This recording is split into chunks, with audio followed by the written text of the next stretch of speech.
Hello everyone, good evening all of you. आज हम करने वाले हैं हमारा पेपर है 2019 वाला। कल हमने 2018 का सोल्व किया था, आज हम 19 का सोल्व करेंगे। ये कल मैंने बताया था ना वीडियो में कि जो है हमारा 19 वाले में कुछ क्वेश्चन में डाउट है वो क्लियर हो गए हैं, तो ये आंसर की है बिल्कुल करेक्ट है। तो अब हम करने वाले हैं हमारा पेपर 2019 वाला। 20 का हमारा हो गया है, 21 का भी हो गया है, 22 का भी हो गया है। हमारा 23 वाला रहता है, वो भी मैं करवा दूँगी, टेंशन मत लेना आप। उसको भी करवा दूंगी। अभी जो है हमने 18 का किया है ना, और आज हमारा 19 का भी हो जाएगा, तो 18 से लेकर के 22 तक के सारे पेपर हो जाएंगे। इनको भी बार बार रिवाइज करना आप। पेपर की जो मैं सभी की पीडीएफ डाल देती हूँ, तो पीडीएफ मैं इसीलिए डालती हूँ ताकि आप रिवाइज कर सको, क्योंकि एक बार आप वीडियो देखोगे दोबारा वीडियो देखते नहीं हो। बहुत कम बच्चे होते हैं जो रिवीजन के लिए दोबारा से वीडियो देखते हैं। सभी को लगता है कि मेरा टाइम वेस्ट होगा वीडियो दोबारा देखने में। एक बार में पढ़कर उनको लगता है कि मुझे अच्छे से याद हो गया, लेकिन ऐसा होता नहीं है। वो सिर्फ हमारा वहम होता है। जब तक हम क्वेश्चन को रिवाइज नहीं करते 2 से 3 बार, तब तक वो दिमाग में हमारे फिट नहीं होता, छपता नहीं है। हम उसको दोबारा से भूल जाते हैं 2-3 दिन में। इसलिए रिवाइज करने के लिए मैं पीडीएफ डालती हूँ, और ये पीडीएफ जो है मैं फ्री में देती हूँ। कई जगह पर आपको जो पीडीएफ मिलेगी ना हर चीज़ की, वो पेड मिलेंगी। इसलिए आप इसका थोड़ा फ़ायदा उठा लिया करो कि आप सभी को पीडीएफ मिल रही है, तो उसको अच्छे से पीडीएफ लेकर के रिवाइज कर लो। आप ही का फ़ायदा होगा, एग्ज़ाम में अच्छे मार्क्स होंगे तो आप ही का फ़ायदा होगा इसमें। इसलिए बार बार बोलती हूँ मैं, रिवाइज करना ज़रूरी है। और ये हमारा एनसीईआरटी की बुक पढ़ने के लिए बैठोगे ना आप, तो बहुत ज़्यादा सिलेबस हो जाता है। इसलिए 11th-12th के कुछ क्वेश्चन हैं, उनको मैं इंक्लूड कर दूंगी। और शाम को आपको 10th क्लास की हिस्ट्री स्टार्ट करवाऊंगी मैं 1 by 1। उससे आपको क्या होगा, 1 लाइनर तो मैं बना रही हूँ, बाद में एग्जाम के पास से हम जो है 1 लाइनर का रिवीजन कर लेंगे पीडीएफ लेकर के, नोट्स लेकर के। लेकिन अभी जो है मुझे लगता है कि हमें समरी थोड़ी बहुत करनी चाहिए, क्योंकि 9th क्लास की समरी हमने की थी, फिर हमने नोट्स किए हैं, तो काफ़ी जो है हमारा फ़ायदा होता है इससे। क्योंकि हम एक दूसरे क्वेश्चन को, यानी कि एक घटना बताई है, ये घटना घटी और इसका सीधा आंसर देंगे तो हम समझ नहीं आएगा, वो रट्टाफिकेशन वाली बात हो जाएगी।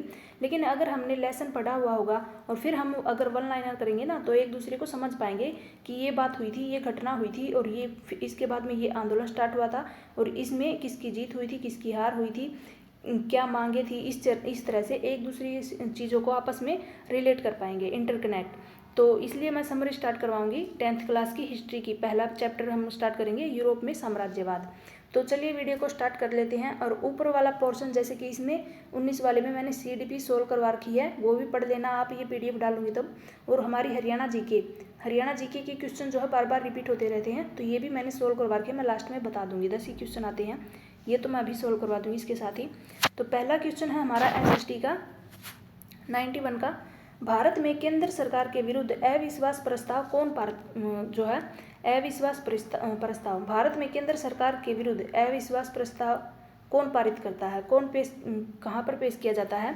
तो केवल लोकसभा में ही पेश किया जाता है। भारत में केंद्र सरकार के विरुद्ध होता है अविश्वास प्रस्ताव, तो ये लोकसभा में पेश किया जाता है। और फिर लोकसभा के जो सदस्य होते हैं वे इसके ऊपर अपने हस्ताक्षर करते हैं, जो है कितने लोगों के हस्ताक्षर मान्य होते हैं, इस तरह से तब वो जाकर के आगे पास हो जाता है। तो ये लोकसभा में पेश किया जाता है केवल। अगला क्वेश्चन है, निम्नलिखित वाक्यों को ध्यान से पढ़िए। और क्या है, पहला हमारा पॉइंट है, अंतर्राष्ट्रीय मुद्रा कोष दुनिया के किसी भी देश को उधार व ऋण देने वाली सबसे बड़ी संस्था है। तो ये बिल्कुल सही हो जाएगा हमारा। और इसके समस्त सदस्य देशों का समान मताधिकार है, तो ये हमारा गलत हो जाएगा। सिर्फ पहला है। क्या है, अंतर्राष्ट्रीय मुद्रा कोष दुनिया की सबसे बड़ी, यानी कि सभी देशों को ऋण यानी उधार देने वाली कंपनी है, सबसे बड़ी संस्था। और ये हमारा कि सभी सदस्य देशों को समान मताधिकार प्राप्त है, तो ये बिल्कुल गलत हो जाएगा। किसी देश को कम जो है अधिकार है, किसी के पास ज़्यादा है। अगला है 93 का हमारा, ये ज्वालामुखी दिए हैं और ये देश दिए हैं। कौन सा ज्वालामुखी किस देश में आता है? तो ये क्या है, पहला है हमारा स्ट्राम्बोली। तो स्ट्राम्बोली कहाँ पर आता है? स्ट्राम्बोली यानी कि ये हमारा आंसर है। स्ट्राम्बोली आता है हमारा इटली में, ये इटली से रिलेटेड है, ये नाम याद रख लेना, स्ट्राम्बोली इटली में। कोटापैक्सी होता है हमारा, ये हमारा होता है इक्वाडोर में। और माउंट पोपा हो जाएगा हमारा, कौन सा हो जाएगा, म्यांमार में होगा ये, माउंट पोपा म्यांमार में। एक सेकेंड, हाँ, स्ट्रोम्बोली इटली में, कोटापेक्स इक्वाडोर, माउंट पोपा म्यांमार, और किलीमंजारो होगा तंजानिया में, किलीमंजारो तंजानिया, ये याद रख लेना। कोटापेक्सी वाला जो है बार बार पूछा जाता है इक्वाडोर, और स्ट्राम्बोली वाला इटली।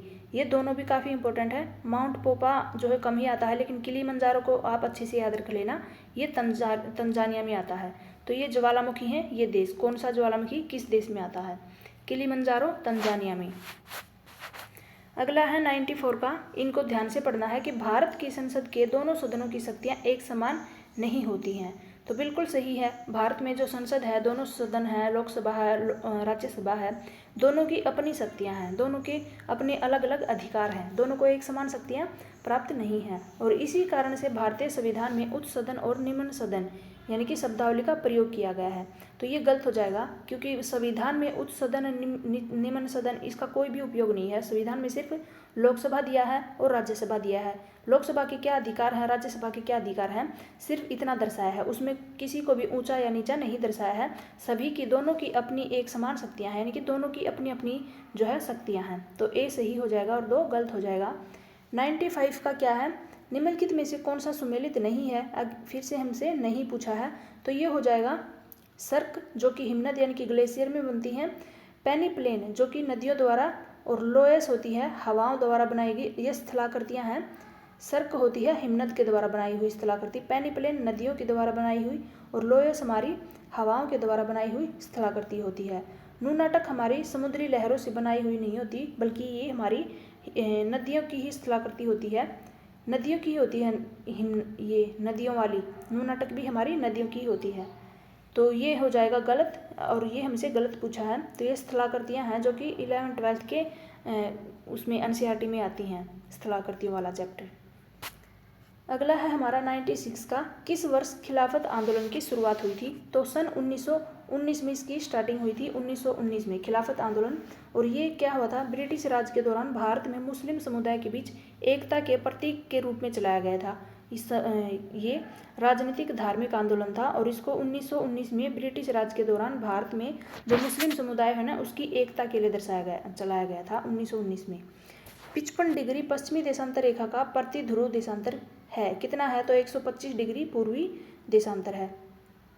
55 डिग्री पश्चिमी देशांतर का प्रति ध्रुव यानी कि जो हमारी होती है पृथ्वी की प्रधान जो यामोत्तर रेखा है हमारी ग्रीनविच वाली, उससे पश्चिम में, यानी कि ये हमारा ग्लोब हो गया, और ये क्या हो गया, ये हमारी हो गई उत्तरी ध्रुव, ये दक्षिणी ध्रुव, और ये हमारे बीच की हो गई हमारी विषुवत वृत्त बीचों बीच।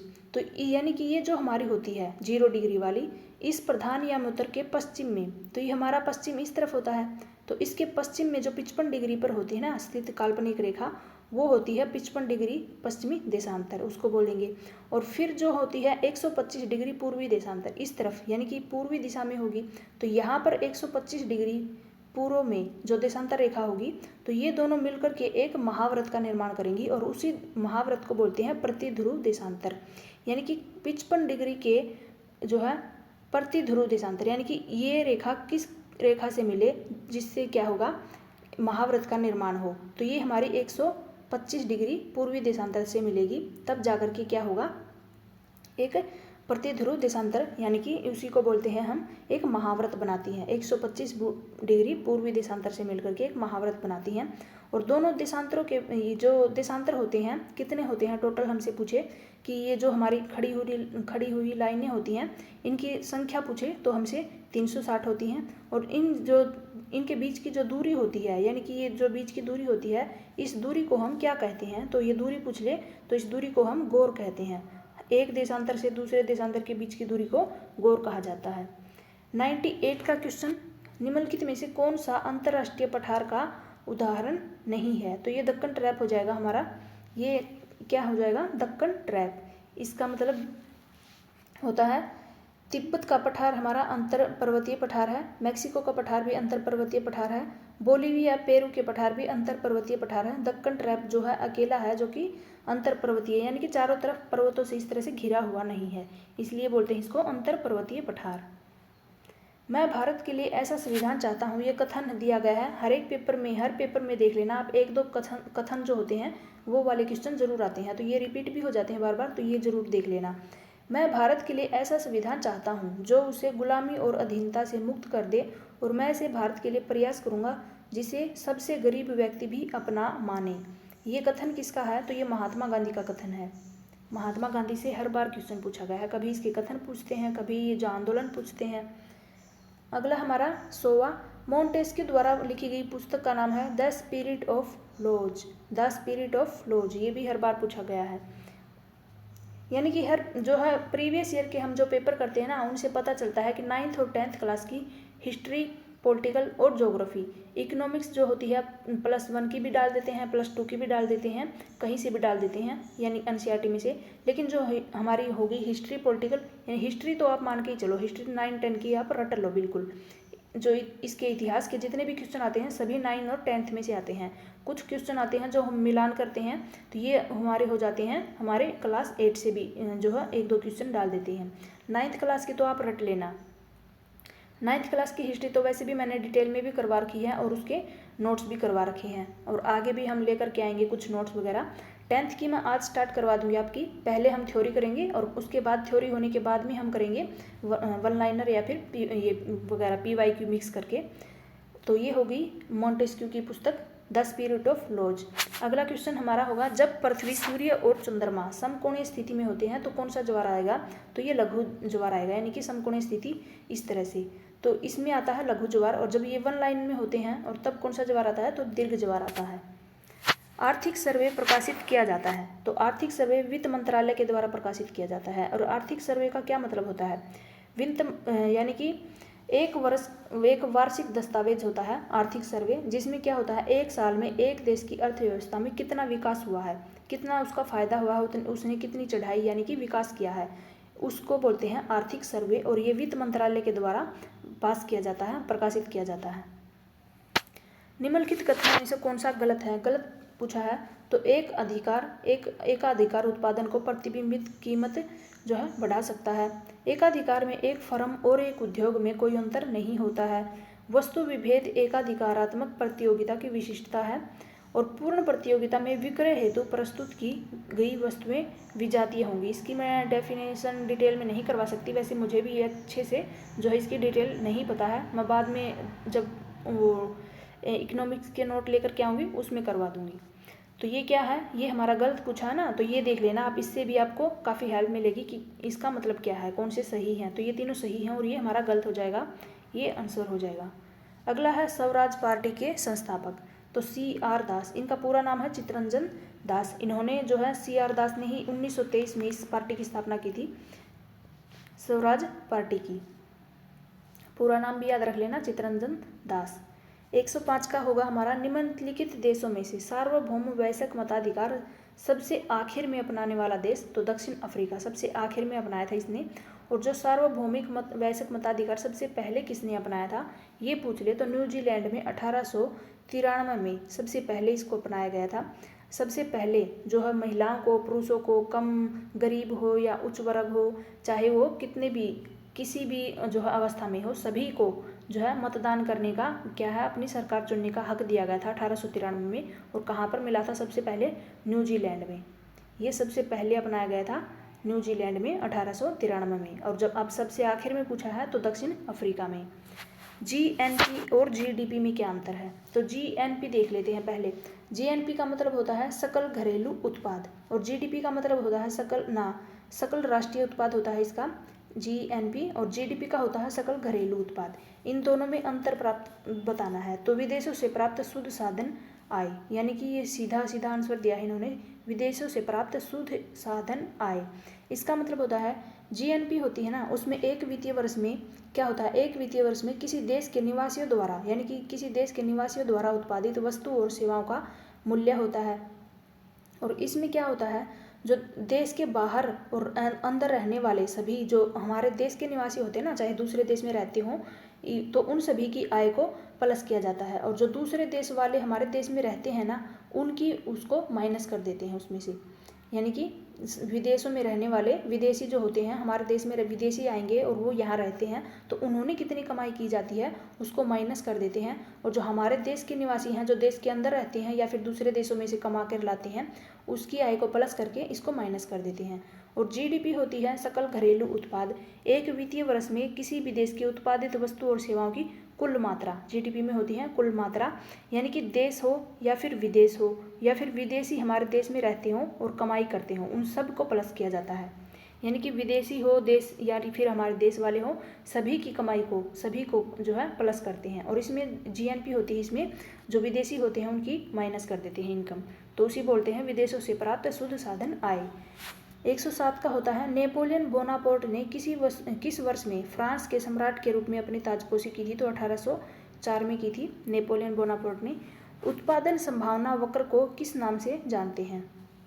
तो इसका दूसरा नाम है उत्पादन संभावना वक्र का दूसरा नाम रूपांतरण वक्र। 109 का क्वेश्चन है निम्नलिखित को ध्यान से पढ़िए, यानी कि भारत के मुख्य चुनाव आयुक्त की नियुक्ति भारत के राष्ट्रपति करते हैं। तो हमारा पहला सही है, मुख्य चुनाव आयुक्त की नियुक्ति भारत के राष्ट्रपति द्वारा की जाती है। मुख्य चुनाव आयुक्त राष्ट्रपति के प्रति उत्तरदायी होता है, तो ये इसका जवाबदेही नहीं होता, ये इसका उत्तरदायी नहीं होता है।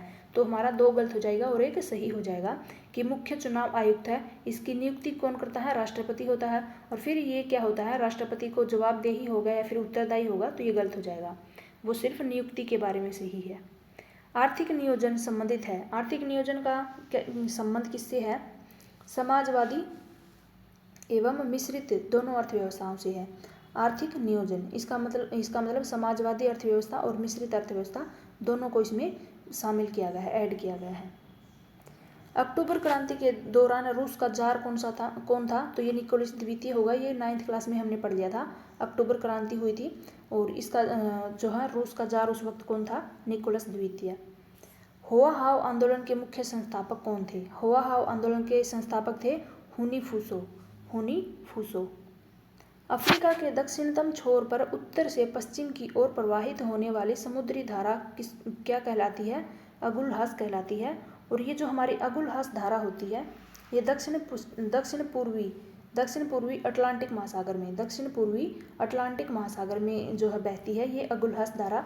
और ये अफ्रीका के दक्षिणतम छोर से लेकर के उत्तर से दक्षिण की ओर प्रवाहित होने वाली धारा है, उत्तर से लेकर के दक्षिण की तरफ प्रवाहित होती है। और ये कहाँ पर होती है? दक्षिण पूर्वी, ये है दक्षिण पूर्वी अटलांटिक महासागर में। और फिर हमारी ये जो कैनरी होगी ये है उत्तरी अटलांटिक महासागर में, ये दक्षिण अटलांटिक, ये उत्तरी अटलांटिक महासागर में होती है। और जो मोजाम्बिक होगी ये हिंद महासागर में होती है, पश्चिमी हिंद महासागर की धारा है। और जो बेंगुला है ये ये सिर्फ दक्षिणी अटलांटिक महासागर है। ये होगी अगुलहास दक्षिण पूर्वी, ये उत्तरी और ये दक्षिणी अटलांटिक महासागर में। और वो जो मोजाम्बिक है वो हिंद महासागर में है, पश्चिमी हिंद महासागर में। तो धाराएं याद रख लेना कौन सी किस में सागर में बहती है। ICOR क्या है? इसका मतलब है पूंजी में परिवर्तन अपॉन उत्पादन में परिवर्तन। इसका मतलब पूंजी में परिवर्तन और उत्पादन में परिवर्तन। ICOR का जो है इसकी फुल फॉर्म क्या है? Incremental capital output ratio. इसका अर्थ है वृद्धिशील पूंजी उत्पादन अनुपात, यानी कि पूंजी में वृद्धि, यानी कि पूंजी में जो परिवर्तन होता है और उसके बाद उत्पादन में जो परिवर्तन होता है उसको बोलते हैं हम ICOR। भारत के संघीय बजट में सार्वभौमिक उपक्रमों से प्राप्त लाभ किसके अंतर्गत आते हैं? तो ये राजस्व प्राप्तियाँ इसके अंतर्गत आते हैं, राजस्व प्राप्तियाँ। भारत के संघीय बजट में सार्वजनिक उपक्रमों से प्राप्त जो लाभ होते हैं, फायदे, वो राजस्व प्राप्तियों में आते हैं। ENSO यानी कि ENSO की जो घटना है वो किससे संबंधित है? तो भारतीय मानसून से संबंधित है, ये हमारी मानसून से संबंधित है। इसको हम जो है एल नीनो भी बोलते हैं। और ये जो है उष्णकटिबंधीय महासागर में कहाँ पर होती हैं? उष्णकटिबंधीय महासागर में वायुमंडल व महासागर के बीच की जो अंतःक्रिया है उसको दर्शाती है। और इसको एल नीनो, इस तरह से एल नीनो कहा जाता है, एल नीनो भी कहते हैं इसको, ENSO। और ये मानसून से संबंधित है उष्णकटिबंधीय प्रशांत महासागर में। रानी लक्ष्मीबाई पराजित हुई थी, तो कहाँ पर ये कब पराजित हुई थी और कब इसको जो है मृत्यु हुई थी? रानी लक्ष्मीबाई जो थी वो जो है 18 जून 1858 में इसकी मृत्यु हुई थी। और कहाँ पर हुई थी? लड़ते लड़ते पराजित हुई थी ग्वालियर के पास, जो कोटा की सराय है, ग्वालियर के पास कोटा की सराय, वहाँ पर इनकी मृत्यु हुई थी लड़ते लड़ते 18 जून 1858 में। इंदिरा साहनी व अन्य बनाम भारत सरकार मामले, इसका संबंध किससे है? तो अन्य पिछड़ा वर्ग आरक्षण से इसका संबंध है। ये इंदिरा साहनी व अन्य बनाम भारत सरकार मामला अन्य पिछड़ा वर्ग से संबंधित है। चंपारण कहाँ है? चंपारण बिहार में है। सभी को पता है चंपारण आंदोलन हुआ था। महात्मा गांधी जब बिहार गए थे, नील उत्पादन के ऊपर जो झगड़ा हुआ था, आंदोलन चले थे, नील आंदोलन, उसके बाद जो बिहार में गए थे तो वहाँ पर हुआ था चंपारण आंदोलन स्टार्ट हो गया था महात्मा गांधी के बिहार जाते ही। आयन मंडल में जो कैनिली हेविसाइड परत है वो क्या कहलाती है? आयन मंडल में क्या है? कैनिली हेविसाइड परत, उसको कहते हैं हम ई परत कहलाती है वो, कैनिली हेविसाइड ई परत। स्वतंत्रता पश्चात बने भारत के प्रथम राज्य पुनर्गठन आयोग ने राज्यों के गठन का आधार माना था। तो इस भाषा के आधार पर गठन किया गया था, इसलिए स्वतंत्रता के पश्चात जो भारत के प्रथम राज्य बने थे जैसे कि आंध्र प्रदेश, तो जो है उनका गठन किसके ऊपर हुआ था? भाषा के आधार पर। हर्षचरित के लेखक कौन थे? तो हमारे हो जाएंगे बाणभट्ट। इसमें शायद मुझे डाउट लग रहा है, हरिसेन आना चाहिए। हर्षचरित के लेखक कौन है? बाणभट्ट दिया है इसमें। एक मिनट रुकना, मैं चेक करके बता दी हूँ अभी। बाणभट्ट ही दिया है भाई। हर्षचरित के लेखक कौन थे? बाणभट्ट। वैसे आप गूगल चेक कर लेना, जिनके ऊपर मैं बता देती हूँ ना ये कि इसमें डाउट है, तो एक बार आप गूगल चेक कर लेना कि आंसर सही है या नहीं। आंसर की में यही दिया है बाणभट्ट के बारे में ही कि हर्षचरित के लेखक बाणभट्ट हैं। अशोक के अधिकतर, ये वैसे हम पढ़ते तो आए हैं, अभी दिमाग में नहीं आ रहा, क्लास 8 के एनसीईआरटी में है हर्षचरित। अशोक के अधिकतर अभिलेख कौन सी भाषा में लिखे गए थे? तो ये प्राकृत भाषा में लिखे गए थे। एक दो क्वेश्चन तो बिल्कुल सिंपल से ही डाल देता है। एक आयताकार अति परवलय मांग वक्र के लिए मांग की कीमत लोच का मूल्य क्या होता है? तो E = 1 होता है इसका। एक आयताकार अति परवलय मांग वक्र, और इसके लिए मांग की कीमत का लोच का मूल्य होता है E = 1। अगला हमारा 126 का, निम्नलिखित युग्मों में से कौन सा सुमेलित नहीं पूछा है ना? तो रबड़ जो होगा वो केरल में होता है। केरल में, यहाँ तमिलनाडु की बजाय केरल आएगा, केरल लिख लेना। और बाकी के हमारे सभी सही हैं। चाय होती है असम में, जूट होती है पश्चिम बंगाल में, और कॉफ़ी कर्नाटका में। रबड़ होता है वो केरल में होता है तमिलनाडु की बजाय। तो गलत पूछा है, तो ये हमारा आंसर हो जाएगा। 127 का कौन सा है? भारत में राजनीतिक दलों को मान्यता प्रदान करते हैं। तो कौन मान्यता प्रदान करता है राजनीतिक दलों को? चुनाव आयोग। चुनाव आयोग के द्वारा राजनीतिक दल होते हैं उनको मान्यता दी जाती है। नेपाल में वर्ष 2006 में चले लोकतंत्र समर्थन आंदोलन हेतु बने राजनीतिक गठबंधन का नाम क्या था? तो 7 पार्टी अलायंस नाम था इसका। 2006 में चली थी ये लोकतंत्र समर्थन आंदोलन, इसको 7 पार्टी अलायंस नाम से बोलते हैं। निम्नलिखित में से कौन सा जोड़ा जो है सुमेलित नहीं है? फिर से नहीं पूछा है। तो काकरापारा नर्मदा, ये ताप्ती पर आएगा। काकरापारा। शिव समुद्र परियोजनाएं हैं कावेरी नदी पर। पोचम्पाद जो है हमारी गोदावरी नदी पर। उकाई है हमारी ताप्ती नदी पर। उकाई किस पर है? ताप्ती पर। ये याद रख लेना, एक तो शिव समुद्रम, एक ये काकरापारा। काकरापारा का आंसर होगा 129 का। तो ये हो जाएगा हमारा, क्या होगा? ताप्ती नदी पर, ताप्ती नदी आएगा। अगला क्वेश्चन क्या है हमारा 130 का, प्रयाग प्रशस्ति के लेखक कौन है? तो ये हरिसेन आएगा। ये देखो, प्रयाग प्रशस्ति के लेखक हैं हरिसेन, और उसके कौन से हैं? बाणभट्ट आएगा, वो वहीं सही है। प्रयाग प्रशस्ति के लेखक हैं हरिसेन, और जो हमने अभी किया था ना, हम बोल रहे थे, उसका बाणभट्ट ही आएगा। कहाँ गया वो? हर्षचरित के लेखक बाणभट्ट, सही होगा ये बिल्कुल। अगला क्वेश्चन है हमारा 131वां है, श्रम के लैंगिक विभाजन का मूल आधार क्या है? तो रूढ़िवादी छवियाँ, इसका मूल आधार है रूढ़िवादी छवियाँ।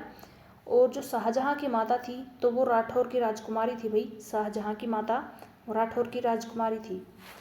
जनगणना 2011 के अनुसार, यानी कि 2011 की जनगणना के बारे में पूछा है, तो हो सकता है आपसे इस बार भी 2011 की ही पूछ ले, तो ये याद रख लेना डाटे। और 2021 का जो डाटा है वो भी एक बार दिमाग में डाल के जाना, ताकि शायद हो सकता है आपके करंट के भी कुछ क्वेश्चन डाल दें 2021 की। तो देखिए, भारत के 3 सबसे लिंग अनुपात वाले राज्यों का सही क्रम, बढ़ता हुआ क्रम दर्शाना है। तो सबसे कम था हरियाणा में, फिर जम्मू कश्मीर, सिक्किम।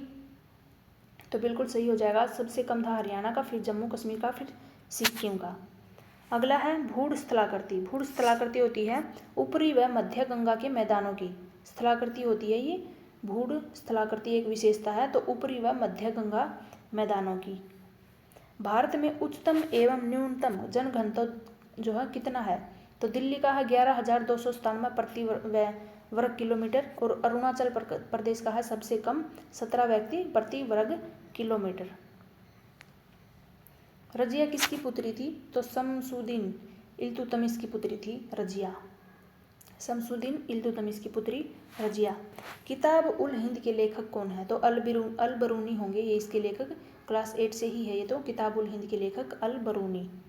बहुलक की गणना कीजिए, तो ये हमें जो अंक दिए हैं ना, इनमें से हमें बहुलक निकालना है, तो हमारा हो जाएगा 9। जो सबसे ज़्यादा बार आता है ना अंकों में, हमें ये जैसे अंक दिए हैं, इनमें से पूछ लिया हमसे बहुलक क्या है, तो हम ये काउंट कर लेंगे कि कौन सा अंक बार बार रिपीट हुआ है, तो 9 है। देखो 1 2 3 4, तो इस तरह से 9 सबसे ज़्यादा बार आता है। जो सबसे ज़्यादा बार आएगा वही हमारा मोड होगा। निम्नलिखित में से कौन सा समवर्ती सूची का विषय है, तो समवर्ती सूची का विषय हो जाएगा हमारा विवाह। विवाह हो जाएगा समवर्ती सूची। कंप्यूटर सॉफ्टवेयर वगैरह हो गए हमारे राज्य सूची के हो जाएंगे, और जो संचार माध्यम है ये भी राज्य सूची में आएगा। पुलिस जो हमारी संघ सूची में आ जाएगी। अगला क्वेश्चन हमारा, भारत में स्थानीय स्वशासी निकायों में सीटें आरक्षित रखी जाती हैं, तो ये होती हैं अनुसूचित जाति, अनुसूचित जनजाति और पिछड़ी जाति एवं महिलाओं के लिए, सभी के लिए सीटें आरक्षित हैं। अधिकारों के पीछे सबसे प्रभावशाली घटक है, अधिकारों के पीछे सबसे प्रभावशाली घटक है, तो वो समाज से स्वीकृति, ये सबसे प्रभावी घटक है अधिकारों के पीछे। 142 का देखिए, मिलान करना है हमसे। ये दिए हैं वन, और ये प्रदेश कहाँ पर उगते हैं। मैंग्रोव वन होते हैं हमारे गंगा ब्रह्मपुत्र डेल्टा मैदानों में, तो ये मैंग्रोव वन हो गए। उष्णकटिबंधीय सदाबहार, उष्णकटिबंधीय सदाबहार होंगे हमारे पश्चिमी घाट के ऊपर, और ये उष्णकटिबंधीय शुष्क सदाबहार ये हो जाएंगे हमारे कोरोमंडल तट के ऊपर, और आर्द्र समशीतोष्णीय हो जाएंगे हमारी नीलगिरी व अन्नामलाई की पहाड़ियों के ऊपर। तो पिछले जो कल हमने 18 का किया था उसमें भी नीलगिरी अन्नामलाई की पहाड़ी दी गई थी, उसमें पूछा था कौन सा क्षेत्र है, कौन से वन पाए जाते हैं यहाँ पर, तो उष्णकटिबंधीय शुष्क आर्द्र समशीतोष्ण वन पाए जाते हैं यहाँ पर। और जो उष्णकटिबंधीय शुष्क सदाबहार है ये कोरोमंडल तट के ऊपर। मैंग्रोव पाए जाते हैं गंगा ब्रह्मपुत्र डेल्टा मैदानों में। उष्णकटिबंधीय सदाबहार पाए जाते हैं पश्चिमी घाट के ऊपर। तो याद कर लेना, अगली बार आपसे शायद दूसरा पूछ ले। वह क्षेत्र पहचानिए जो लोकतांत्रिक व्यवस्थाएं अधिक सफल नहीं रही। क्या पूछा है, जो लोकतांत्रिक व्यवस्थाएं हैं वो अधिक सफल नहीं रही हैं, वह क्षेत्र पहचानना है जहाँ पर ये व्यवस्थाएं अधिक जो है सफलता नहीं मानी। तो आर्थिक असमानता में कमी लाने में ये सफल नहीं रही, आर्थिक रूप से असमानता अभी भी उतनी ही है। जो लोकतांत्रिक व्यवस्थाएं हैं वो शांति और व्यवस्था कायम रखने में सफल रही हैं, नागरिकों की गरिमा आज़ादी कायम रखने में भी सफल रही हैं, सामाजिक विविधताओं में सामंजस्य रखने में भी सफल रही हैं, लेकिन आर्थिक असमानता में कमी नहीं ला पाई हैं लोकतांत्रिक व्यवस्थाएं।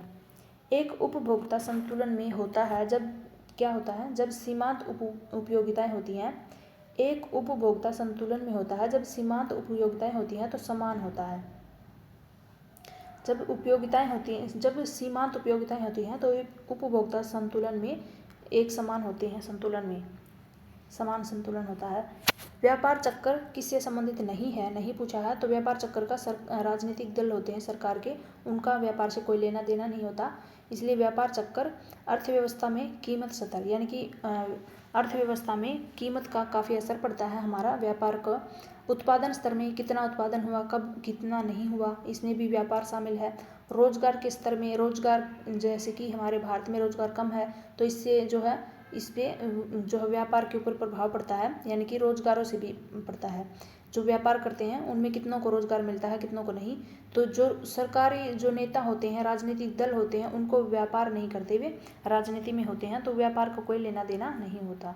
निम्नलिखित का मिलान कीजिए, तो हमारे गुज्जर प्रतिहार हैं पहले का क्या हो जाएगा, हमारा पहला हो जाएगा। तो गुज्जर प्रतिहार पश्चिमी दक्कन में, ये बिल्कुल सही है। राष्ट्रकूट ये हमारे बंगाल में से ही होंगे, नहीं ये नहीं होगा, इस तरह से नहीं है, गलत हो जाएगा। आंसर देख लो आप। गुज्जर प्रतिहार, पहले का सी दिया है तो ये गुजरात और राजस्थान में पाए जाते हैं गुज्जर प्रतिहार। राष्ट्रकूट कहाँ पर पाए जाते हैं, तो ये पश्चिमी दक्कन में पाए जाते हैं। पाल पाए जाते हैं बंगाल में, हाँ बंगाल में पाए जाते हैं पाल। और चोल पाए जाते हैं तमिलनाडु में। बिल्कुल सही हो जाएगा ये आंसर हो जाएगा हमारा पहले का क्या दिया है यहाँ पर, सी दिया है। पहले का सी है, दूसरे का ए दिया है, तीसरे का बी दिया है यानी कि पाल बंगाल में, और चौथे का डी दिया है यानी कि चोल तमिलनाडु में है। बिल्कुल सही हो जाएगा। H. गोसेन का द्वितीय नियम कौन सा है, तो समसीमांत उपयोगिता नियम। H. गोसेन का द्वितीय नियम है समसीमांत उपयोगिता नियम। अगला है मणिकर्ण, हिमाचल प्रदेश में, यानी कि इसको किसके लिए जाना जाता है, तो भूतापीय ऊर्जा के लिए इसको जाना जाता है। हिमाचल प्रदेश में है मणिकर्ण किसके लिए जानी गई है, भूतापीय ऊर्जा के लिए। कौन सा अर्थशास्त्री जो है उदासीनता वक्र विधि से संबंधित नहीं है, किस जो है अर्थशास्त्री का उदासीनता वक्र विधि से संबंध नहीं है, तो ये मार्शल हो जाएगा। बाकी पैरेटो, हिग्स और एलन तीनों का संबंध है उदासीनता वक्र विधि से। IMF ने कार्य करना कब प्रारंभ किया था, तो 1947 में इसने अपना कार्य करना स्टार्ट कर दिया था। इंटरनेशनल मॉनेटरी फंड है इसकी फुल फॉर्म IMF की, और इसने अपना कार्य स्टार्ट कर दिया था 1947 में। 150 हो गए ना हमारे, सिर्फ इतने ही थे।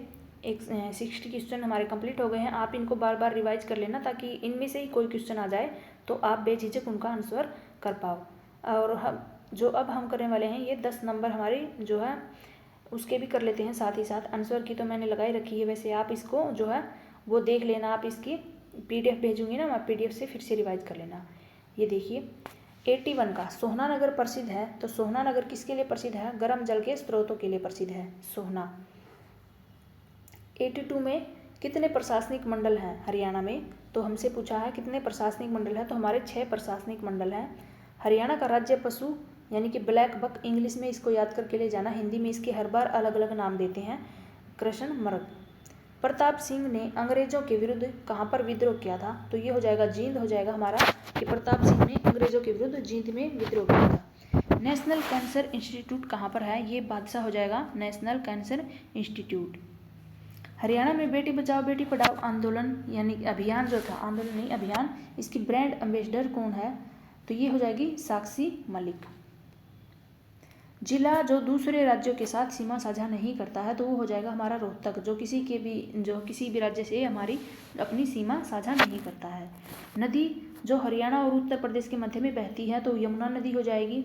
और हरियाणा का शहर जो राष्ट्रीय राजधानी क्षेत्र का हिस्सा नहीं रहा है, कौन सा शहर है वो, हिसार शहर, जो कि राष्ट्रीय राजधानी क्षेत्र का हिस्सा नहीं रहा है। बाकी गुरुग्राम, सोनीपत और फरीदाबाद तीनों रही हैं इसकी। गुरुग्राम किस प्राचीन गुरु से संबंधित है, यानी कि किसके नाम के ऊपर इसका नाम रखा गया, तो द्रोणाचार्य, गुरु द्रोणाचार्य के नाम पे इसका नाम रखा गया। इसका संबंध कहाँ से है, द्रोणाचार्य का गुरुग्राम से है। सिर्फ 10 ही क्वेश्चन थे, और हमारे जो CDP है वो खुद से ही कर लेना आप, वरना काफ़ी लेंथी क्लास हो जाएगी। इसमें सिर्फ मैंने SST करवाई है, और ये आप अपने आप से करोगे ना तो अच्छा लगेगा आपको। आप करके देख लेना, पूरे जो मैंने आंसर इनके लगा रखे हैं बिल्कुल सही है। मिलते हैं कल नेक्स्ट वीडियो में, या फिर शाम को हमारी हिस्ट्री के जो है चैप्टर के साथ में। अभी मैं वीडियो डालने वाली हूँ, उसकी भी स्टार्ट कर रही हूँ। तो चलिए, सारे प्रीवियस ईयर के पेपर, हमारे कितने प्रीवियस ईयर के पेपर हो चुके हैं आप सभी को पता है कि इनसे कितना फ़ायदा होगा। इनको पढ़ोगे तब भी आपको पता चलेगा कि कौन सा क्वेश्चन जो है कितनी बार रिपीट हुआ है क्वेश्चन में, पेपर में। तो जो है हमने 18 का कर लिया है, 19 का कर लिया है, 20 का कर लिया, 21 का, और हमने 22 का भी कर लिया है। तो ये 5 पेपर हमारे कंप्लीट हो गए हैं। 5 को रिवाइज कर लो, यानी कि सभी के जो पेपर, सभी में जो है हमारे 60 क्वेश्चन है। इसमें भी 60 है, इसमें भी 60, इसमें भी 60, तो कितने क्वेश्चन हो गए ना। इनमें से 2-4 क्वेश्चन जरूर रिपीट होंगे आपके। सारे पेपर करोगे ना तो आपको same to same as it is वहाँ पर आपको पेपर में देखने को मिलेंगे क्वेश्चन, कुछ ना कुछ। इससे आपका फ़ायदा होगा। इकोनॉमिक्स के अच्छे से याद कर लेना, ये यहाँ पर ऐसे ही बिल्कुल, क्योंकि इकोनॉमिक्स क्या है हमने अभी तक समझी नहीं है अच्छे से। सब्जेक्ट क्या है हमारा, हिस्ट्री, पॉलिटिकल, ज्योग्राफी।